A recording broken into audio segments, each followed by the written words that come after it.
నమస్తే. Welcome to VSP Telugu audio novels or కథలు.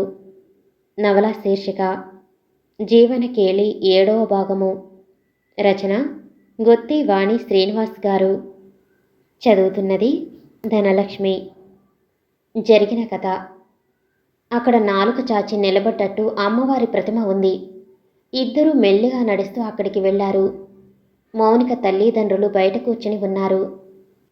లోపల నుంచి మౌనిక చెల్లెలు అరుపులు ఒళ్ళు గగురు పొడిచేలా వినబడుతున్నాయి. ఇక కథలోకి వెళితే, మౌనిక తల్లిదండ్రులు కొద్దిగా పల్లెటూరి వాళ్ళ ఉన్నారు. రాధ వాళ్ళ దగ్గరికి వెళ్ళి నిలబడింది. ఆంటీ, లోపలికి వెళదాం పదండి అంది రాధ తడికిల ఇల్లు చూపిస్తూ. ఆయన మమ్మల్ని ఇక్కడే కూర్చోమని చెప్పారు. లోపలికి వెళితే కోపడతాడు అందామే. అలా కాదు, మనం కూడా వెళదాం. అతను ఏం చేస్తున్నాడో చూడాలి కదా, పదండి అంది. అమ్మో, అతనికి కోపం ఎక్కువ, గట్టిగా అరుస్తాడు. ఏవో మంత్రాలు చదవటం మొదలుపెట్టాడు. ఇక్కడే కూర్చుందాం అంది. అమ్మా, రాధ చెప్పినట్టు మనం లోపలికి వెళ్ళి చూద్దాం. చెల్లికి కూడా కాస్త ధైర్యంగా ఉంటుంది అంది మౌనిక. వాళ్ళు మెల్లిగా తడికి దగ్గరికి వెళ్ళి చెవి ఆనించి విన్నారు. లోపల మౌనిక చెల్లెలి అరుపులు తప్ప ఇంకేం వినబడటం లేదు. తడికి తోసి లోపలికి చూశారు. భూత వైద్యుడు ముగ్గులో కూర్చుని కళ్ళు మూసుకుని ఏవో మంత్రాలు చదువుతున్నాడు. అతని ముందు మౌనిక చెల్లెలు వెల్లకిలా పడుకుని మైకంలో ఉంది. ఆమె బాధతో మెలికలు తిరిగిపోతుంది. అతని మంత్రాలకు ఆమె అలా అవుతుందా, లేక ఆమెకు ఏదైనా బాధ ఉందేమో ఏం అర్థం కావట్లేదు.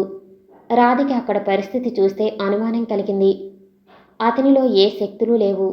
కేవలం వీళ్ళ దగ్గర డబ్బులు గుంజటానికి ఏదో చేస్తున్నట్టు నటిస్తున్నాడు. డాక్టర్ దగ్గరకు తీసుకెళ్తే మంచిది. రాధ బయటకు వచ్చేసింది. వాళ్ళు కూడా ఆమె వెనకాల వచ్చారు. అంకుల్, మనం తనని బయటకు తీసుకొచ్చేయాలి. అతని వల్ల ఆమెకు నయం కాదనిపిస్తుంది అంది రాధ మెల్లని గొంతుతో. ఇప్పుడు ఎలా తీసుకొస్తాం? ఆయన మంత్రాలు చదువుతూ అక్కడే ఉండగా తీసుకెళ్ళనిస్తాడా? అతను కళ్ళు తెరిచేలోగా బయటకు తీసుకొద్దాం. అది కుదరని పని. అతని మనుషులు అక్కడే ఉన్నారు. వాళ్ళు మనల్ని బయటకు పోనివ్వరు. మనం చిక్కుల్లో పడ్డాం అంకుల్. ఒకసారి వీళ్ళు ఉచ్చులో పడితే డబ్బంతా గుంజేదాకా వదిలిపెట్టరనిపిస్తుంది. వాళ్ళు చూడకుండా తీసుకెళ్ళిపోవాలి. అవును రాధా, ఇదంతా ఏదో మోసంలా ఉంది. అమ్మా నాన్న ఏం చెయ్యాలో తెలియక ఇతని దగ్గరకు చెల్లిని తీసుకొచ్చి ఇరుక్కుపోయారు. ముందు మనం బయటపడే మార్గం చూడాలి అంది మౌనిక.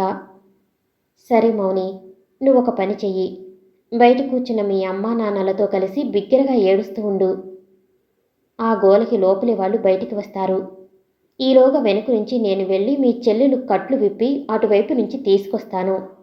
వాళ్ళు లోపలికి వెళ్ళగానే మీరు ముగ్గురు దూరంగా పరిగెట్టి పారిపోవాలి. ఎలాగైనా ఇక్కడి నుంచి తప్పించుకుని పారిపోవాలి మనం, సరేనా? సరే రాధా, నువ్వు ఈ గుడిసె వెనక్కి వెళ్ళు అంది మౌనిక. రాధ గుడిసె వెనక్కి వెళ్ళగానే మౌనిక పెద్దగా ఏడవటం మొదలుపెట్టింది.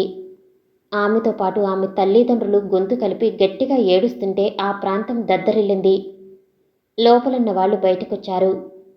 ఛీ, మూర్ఖుల్లారా, నీ కూతుర్ని ఆవహించింది మామూలు ఆత్మ కాదు, చాలా పెద్ద పెద్ద కోరికలున్న ఆత్మ. మంత్రంతో దాన్ని ముగ్గులో కూర్చోబెట్టి మాట్లాడుతుంటే అంతా భంగం చేశారు. దాని శక్తి ఇంకా పెరిగిపోతుంది. మీ అమ్మాయిని పట్టి పీడిస్తుంది. ఇక మరణం తథ్యం. మీరు చేసిన పని వల్ల మీ కూతురుతో పాటు మీ ఆయువు కూడా తీసుకుంటుంది అని గట్టిగా రెంకిలు వేశాడు భూతవైద్యుడు. అతనితో పాటు ఉన్న బలసాలు కొట్టేలా చూశారు వాళ్ళ వంక. క్షమించండి బాబు, ఆ అమ్మాయి బాధని వినలేక ఏడ్చేశాం. ఇంక నోరు మూసుకుని ఉంటాం, అసలు మాట్లాడం. మీరు వెళ్ళి మీ పనిలో ఉండండయ్యా. ఇప్పుడు అమ్మాయి ఎలా ఉందయ్యా, మేము చూడొచ్చా అన్నాడు మౌనిక తండ్రి. ఆ దెయ్యం తన కోరికలు చెబుతుంది. అవి తీరిస్తే మీ కూతుర్ని వదిలి వెళ్ళిపోతుందట చెప్పాడతను. అమ్మయ్య, చెప్పిందా? ఏం కావాలట బాబు? చెప్పింది. ఆ అమ్మాయికి పట్టుచీర కట్టి ఒంటి నిండా నగలు అలంకరించి ఆదివారం అర్ధరాత్రి ఊరి చివరున్న చింత చెట్టు దగ్గరికి రావాలి. అక్కడ ఆ నగలు పడేసి పట్టుచీర విలువుండేంత డబ్బులు అక్కడ పెట్టి వెనక్కి తిరిగి చూడకుండా వెళ్ళిపోవాలి. ఈలోగా నేను హోమం మొదలు పెడతాను. వెళ్ళిపోతే ఆత్మ ఆ నగలు ధరించి ఆనందించి తృప్తి చెందాక హాయిగా పైలోకాలకు వెళ్ళిపోతుంది. మరి ఆ డబ్బులు? అదే చెప్పేది. దానికి డబ్బు మీద వ్యామోహం ఉంది. అందుకే డబ్బుల్ని చూసుకుని సంతోషంగా తీసుకుపోతుంది. వీటన్నిటికీ ఎంతవుతుంది బాబూ? ఓ 10 లక్షలు కావచ్చు. అమ్మ బాబోయ్, 10 లక్షలే! డబ్బు కోసం వెనకడుగు వేస్తే మీ కూతురు మీకు శాశ్వతంగా దూరం అవుతుంది. ఆలోచించుకోండి అని చెప్పి లోపలికి వెళ్ళబోయాడు. ఒక్కసారి ఆగండి బాబూ. ఎన్నాళ్లలోగా ఈ పని చెయ్యాలి బాబూ? డబ్బు సమకూర్చుకోవాలి కదా. ఓ వారం రోజుల్లో సమకూర్చుకోండి. లేకపోతే మీ అమ్మాయి మీకు దక్కదు నిక్కచ్చిగా చెప్పాడు. అమ్మో, డబ్బు కన్నా మా కూతురే మాకు ముఖ్యం అయ్యా. నాకు తెలుసు, ఎవరికైనా కూతురే ముఖ్యం. వెంటనే వెళ్ళి ఆ ఏర్పాట్లలో ఉండండి. మా అమ్మాయిని కూడా తీసుకుపోతాం బాబూ. తర్వాత మళ్ళీ వస్తాం. వీల్లేదు, ఆమె ఇక్కడే ఉండాలి. ముగ్గు వేసి మంత్రించిన మంత్రంలో ఉంది మీ అమ్మాయి. కదిపితే ఊరికి అరిష్టం. త్వరగా వెళ్ళి ఆత్మ కోరినట్టు అన్నీ సిద్ధం చేసుకుని రండి అన్నాడు. అతని అనుచరులు భక్తగణంలా లేరు, రౌడీలా ఉన్నారు. వెనుక నుంచి లోపలికి వెళ్ళిన రాధ మౌనిక చెల్లెల దగ్గరికి వెళ్ళి తట్టి లేపింది. ఆమె బాధతో మెలికలు తిరిగింది గాని పలకలేదు. రాధను లేపి నడిపించే ప్రయత్నం చేసింది. ఆమె తోటకూర కాడల్లే కూలబడిపోయింది. ఆమె మొహం మీద ఒళ్లంతా పసుపు కుంకాలు ఉన్నాయి. తిండి లేకపోవటం నిస్సత్తువతో మూలికింది ఆమె. మూకుట్లో ఉన్న నీళ్లని ఆమె మొహంపై చిలకరించింది. కొన్ని నీళ్లు తాగించింది. మెల్లగా తెప్పరిల్లింది. నొప్పితో పొట్ట పట్టుకుని అరిచింది. భూతవైద్యుడు అతని మనుషులు ఆమె అరుపు విని లోపలికి వెళుతుంటే మౌనిక అతని కాళ్ళు పట్టుకుని ఆపింది. అయ్యా, మీరు చెప్పినట్టే చేస్తాం. నా చెల్లెలి ప్రాణాలు మీరే రక్షించాలి అంటూ అతను లోపలికి వెళ్లకుండా కాసేపు ఆపే ప్రయత్నం చేసింది. ఇంతలో రాధ ఆమెను లేపి మెల్లిగా గుడిసె బయటకు తీసుకొచ్చింది. భూతవైద్యుడి మనుషులు లోపలికి వెళ్లారు. అయ్యా, ఆ అమ్మాయి లేదు అని అరిచారు. ఏంటి, ఆ అమ్మాయి లేదా? స్పృహ లేకుండా ఉన్న అమ్మాయి ఎక్కడికి పోతుంది? సరిగ్గా చూడండి. చూశాం సామి, ఏమైందో ఏంటో అన్నారు వాళ్ళు చుట్టూ చూస్తూ. భూతవైద్యుడు భూతం పట్టినట్టు అరిచాడు. రాధ ఆమెను మరికంత దూరం లాక్కెళ్ళి ఆగింది. అది చూసి మౌనిక తండ్రి, అతని వెనకాల మౌనిక, ఆమె తల్లి కూడా అక్కడి నుంచి పరిగెత్తారు. గుడిసెలో వెతికి చుట్టూ చూస్తూ వస్తున్న వాళ్ళు బయటకు వచ్చి అంతా చూశారు.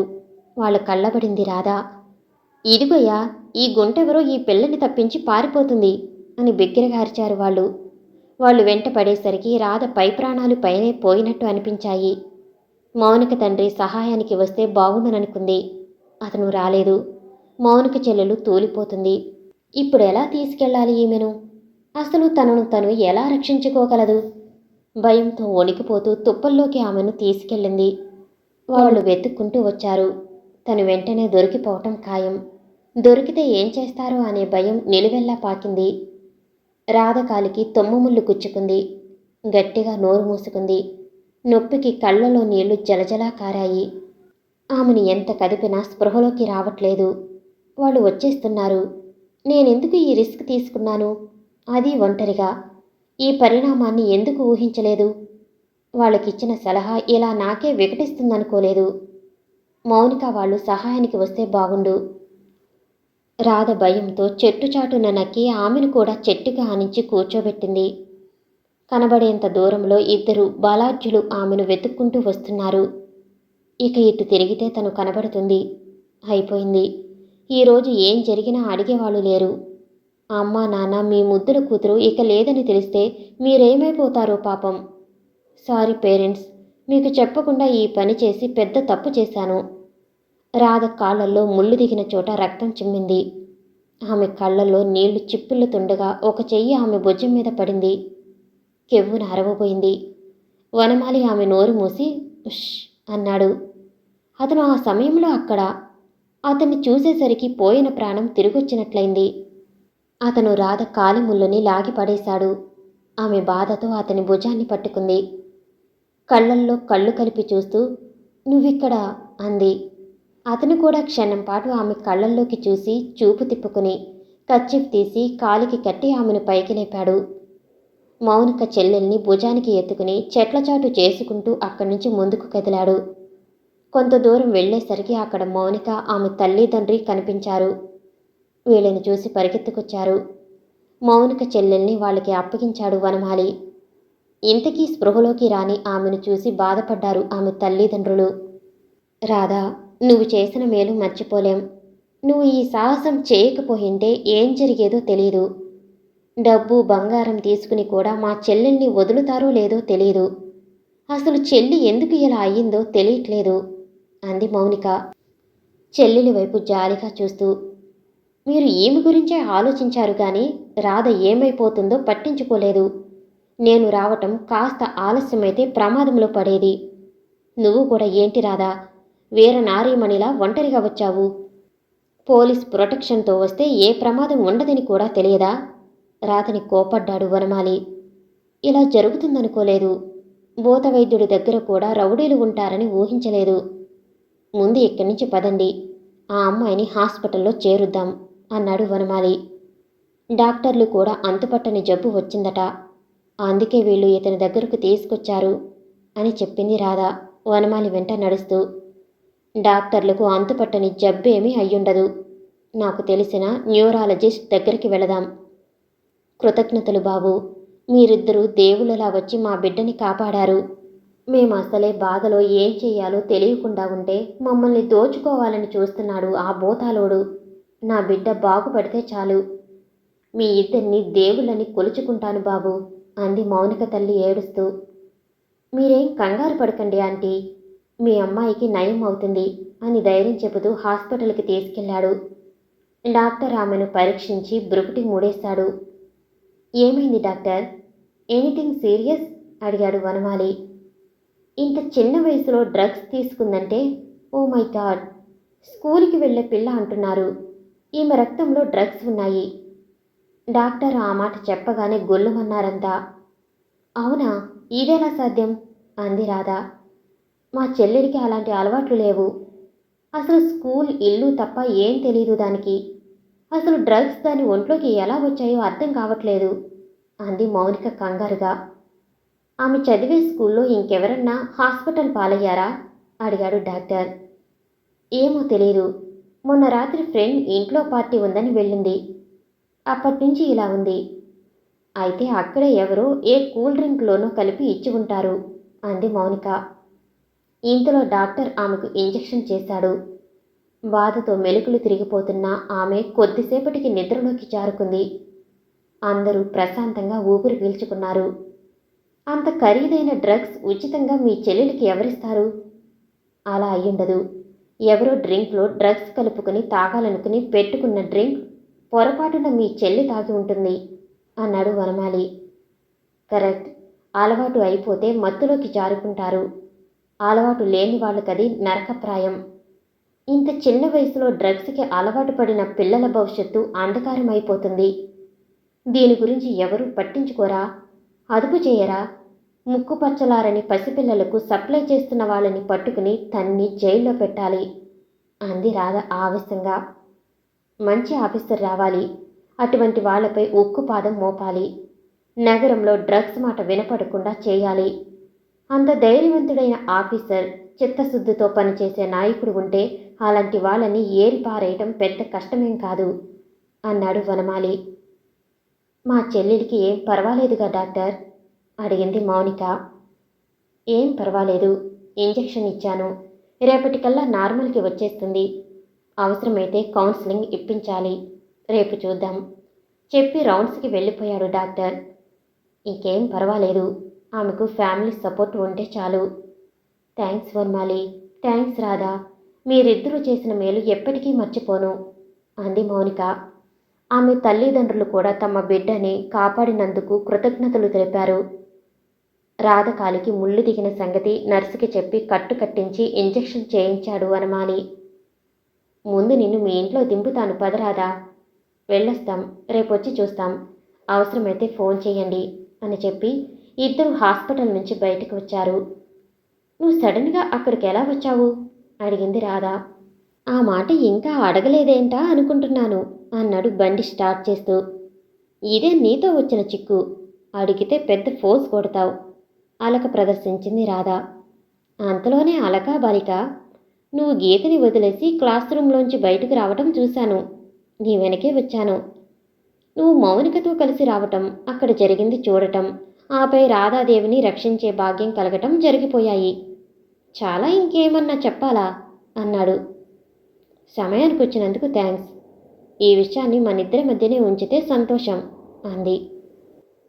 ఉంచక ఊరంతా తిరిగి రాధకాల్లో ముళ్ళు గుచ్చుకుందాహో అది ఎందుకంటే అని టమ్ముకు వేస్తానా? భలే అనుమానాలు నీకు. సరే బండెక్కు, మీ ఇంట్లో దింపుతాను. ఏం అక్కర్లేదు, నేను ఆటోలో వెళ్తాను, బాయ్ చెప్పి ఆటో పిలిచి ఎక్కి వెళ్ళిపోయింది. ఆమె వెళ్ళిన వైపు చూస్తూ అభిమానం ఎక్కువ అనుకుంటూ నవ్వుకున్నాడు వనమాలి. రాధ ఇంటికి వెళ్ళింది. తల్లిని చూడగానే అమాంతం కౌగిలించుకుంది. ఏమైందే అంత బెంగ అంది. ఏం లేదమ్మా, నువ్వు బాగా గుర్తొచ్చావు అంది తల్లి భుజంపై వాలిపోతూ. అంతలోనే అంత బెంగ, పిచ్చి తల్లి అని రాధని పొదువుకుంది. ఆ రాత్రంతా కలత నిద్రలో గడిపింది. మౌనిక చెల్లెలి విషయంలో జరిగింది మామూలు సంఘటన కాదు. ఆడపిల్లలు ప్రమాదపు అంచున బ్రతుకుతున్నారనేది వాస్తవం. దానికి తోడు ఇలాంటివి కూడానా? తను కలుగ చేసుకోపోతే ఏమయ్యేదో, వనమాలి రాకపోతే తనేమయ్యేదో. వనమాలి మనసులో తన ప్రాధాన్యత ఏంటో అంతుతెగని ప్రశ్న. మర్నాడు రాధ దగ్గర నుంచి గీత. ఏంటే నిన్న నన్ను వదిలేసి అలా వెళ్ళిపోయావు? ఏం కుంపలు మునిగే పనుందని అంది వస్తూనే. కొంచెం తలనొప్పిగా ఉండి ఇంటికొచ్చేశాను అని చెప్పింది రాధ మూభావంగా. 3 గంటలకి ఇంటికొచ్చేసి ఏం చేశావమ్మా? ఫోన్ కూడా ఎత్తలేదు. రెస్ట్ తీసుకున్నానే. ఇప్పుడేంటి చెప్పు అంది విసుగ్గా. 4ంటికి నారాయణ సార్ క్లాస్కి వచ్చారు. ఎన్ని జోక్స్ వేసి నవ్వించారో తెలుసా అంది నవ్వుకుంటూ. ఏం జోక్స్ చెప్పారేంటి? చెప్తా కానీ నిన్న నువ్వెక్కడికి వెళ్ళావో చెప్పు. ఎక్కడికి లేదు, ఇంటికే వచ్చేశాను అంది మెల్లగా. కొయ్యి వనమాలి నాకంతా చెప్పేశాడు. చెప్పేశాడా? చెప్పొద్దన్నా చెప్పేశాడా? అతని ఏం చేస్తానో చూడు అంది మూతి బిగిస్తూ. ఏం చేస్తావేంటి? ఏదోలే, నీతో ఏం చెప్పాడో చెప్పు అంది. ముందు మొహం అదోలా పెట్టుకుని నా దగ్గరకొచ్చాడు. ఏమైందన్నాను. మన రాధా అని ఆపేశాడు. సగం చెప్పి ఆపేస్తావు. మన రాధికి ఏమైంది అని అడిగితే చాలాసేపు ఏం మాట్లాడకుండా కళ్ళజోడు తీసి తుడుచుకుని పెట్టుకుని జేబులో చేతులు పెట్టుకుని అటు ఇటు చూస్తూ రాధ ఇంటికి వెళ్ళిపోయింది, తలనొప్పిగా ఉందట అని చెప్పాడు. అదే అతనితో వచ్చిన చిక్కు. ఏదో ఉన్నట్టు బిల్డప్ ఇస్తాడు పొగరబోతూ అంది రాధ మొహం చిట్లిస్తూ. నాకేం అలా అనిపించడు, గుడ్ గాయ్ అంది గీత. రాధ మొహం మాడిపోయింది. ఇంతకీ నారాయణ సార్ ఏం జోక్స్ చెప్పి నవ్వించారు అంది రాధ టాపిక్ మారుస్తూ. ఓ మర్చిపోయాను, భలే కామెడీలే. ఆయన స్నేహితుడు సుబ్బు గురించి చెప్పారు. ఆయన సినిమాలో ఉండాల్సిన క్యారెక్టర్ అట. సుబ్బు గారి ప్రయాణంలో పదనిసల్ని భలే జోక్గా చెప్పారు. నారాయణ సుబ్బు ఇరుగు పొరుగు వాళ్ళు, స్నేహితులు. వాళ్ళు కాశీకి వెళ్లేందుకు సామాను సర్దుతుంటే నారాయణ వచ్చాడు. ఏమోయ్ సుబ్బు, ఇంత అకస్మాత్తుగా ఎక్కడికెళ్తున్నావు? కొంపతీసి ఇల్లు ఖాళీ చేసి వెళ్ళిపోవట్లేదు కదా అని అడిగితే సుబ్బు నారాయణ వంక సీరియస్గా చూసి మళ్ళీ సామాను సర్దటంలో మునిగిపోయారట. ఆయన భార్య కల్పించుకుని, ఇల్లు ఖాళీ చేసి వెళ్ళటం కాదండి, కాశీకి వెళుతున్నాం అంది. కాశీ ప్రయాణానికైతే మాత్రం ఎంత సామానా? అక్కడ ఓ 3 నెలలు ఉంటారా? అబ్బే 3 రోజులే అని 3 వేళ్ళు చూపించింది. అంటే 9 రోజులా? అక్కడ సత్రాల్లో అన్నీ ఉంటాయి. హైరాణ పడి ఎక్కడి నుంచి తీసుకెళ్ళక్కర్లేదు. ఏమే, ఆ గోంగూర నిమ్మకాయ పచ్చడి సీసాలు ఇటు పట్రా, ఈ సంచిలో ఖాళీ ఉంది అని బట్టల సంచిలో ఓ మూలగా ఖాళీ చేసి నేలలో మొక్కలు నాటినట్టు బట్టల లోపలికి సీసాలు కుక్కాడు సుబ్బు. ఇదిగో సుబ్బు, ఇటు చూడు, ఇంత లగేజ్ అవసరం లేదు, అక్కడే అన్నీ దొరుకుతాయి. ఇక్కడి నుంచి పట్టుకెళ్ళటం దండగా. నా మాట విని కొన్ని సామాను తీసేసేయి. ఆనక అంతా కలగా పొలగం అవుతుంది, నువ్వే ఇబ్బంది పడతావు. ఇందులోంచి ఏం తీసేయమంటావో చెప్పు. ఒక్క వేస్ట్ వస్తువు చెప్పినా నీకు 10,000 బహుమతి ఇస్తా. దా చూపించు అన్నాడు సామాను ముందుకు తోస్తూ. ఆ గొడుగెందుకు? కాశీలో వానొస్తే 2 స్వెట్టర్స్ దేనికి? ఒకటి తడిస్తే రెండోది. తలగడలు రైల్లో ఇస్తారుగా, అవి కంపు కొడితే. ఆ కొబ్బరి నూనె సీసా కూడానా? మాడు పోటొస్తే ఎవరికి నష్టం? షూస్ చెప్పులు రెండెందుకు? దూరాలు నడవటానికి షూస్, గుళ్ళల్లో ఈజీగా విప్పటానికి చెప్పులు. ఆఖరి ప్రశ్న, అంత పొడవాటి గొలుసు. వీటన్నిటినీ కలిపి కట్టడానికి నా పనికి అడ్డు తగలకుండా నువ్వు పో ముందు. ఏవేవు, కలరా ఉండల ప్యాకెట్ పెట్టు, కంపు కొట్టిన చోటలా వేయొచ్చు. ఎలుకల బోను ఇటువ్వు. అక్కడ రూముల్లో ఎలుకలు బెడదవు ఎక్కువని నా ఫ్రెండ్ చెప్పాడు. ఏం మర్చిపోలేదుగా, అలా చూస్తూ నుంచుంటావేంటే, ఇంకేం పెట్టాలో గుర్తు చెయ్యి అని భార్యని కంగారు పెట్టాడు సుబ్బు. తాళ్ళు, మేజోళ్ళు, కళ్ళజోళ్ళు, మన్ను, మాషాణం. చూసావా ఎన్ని మర్చిపోయాము, అవన్నీ త్వరగా పట్రా, ట్రైన్ టైం అవుతుంది. ఇవన్నీ రైల్వే స్టేషన్కి చేర్చటానికి మినీ వ్యాన్ మాట్లాడావా బావా?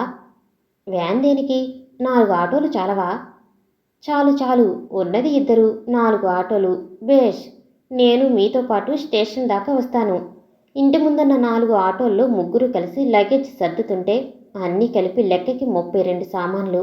చివరికి ఆటోలో కూర్చునేందుకు చోటు లేదు. ఎలాగోలా సర్దుకు కూర్చుని స్టేషన్కి వెళ్ళేసరికి రాత్రి 11. స్టేషన్లోకి ఆటోలు రాగానే బెల్లం మీద ఈగల్లా పోర్టర్లు మూగారు. ఇవన్నీ వీళ్ళు తీసుకెళ్లలేరనే గట్టి నమ్మకంతో తోచినంత అడిగారు.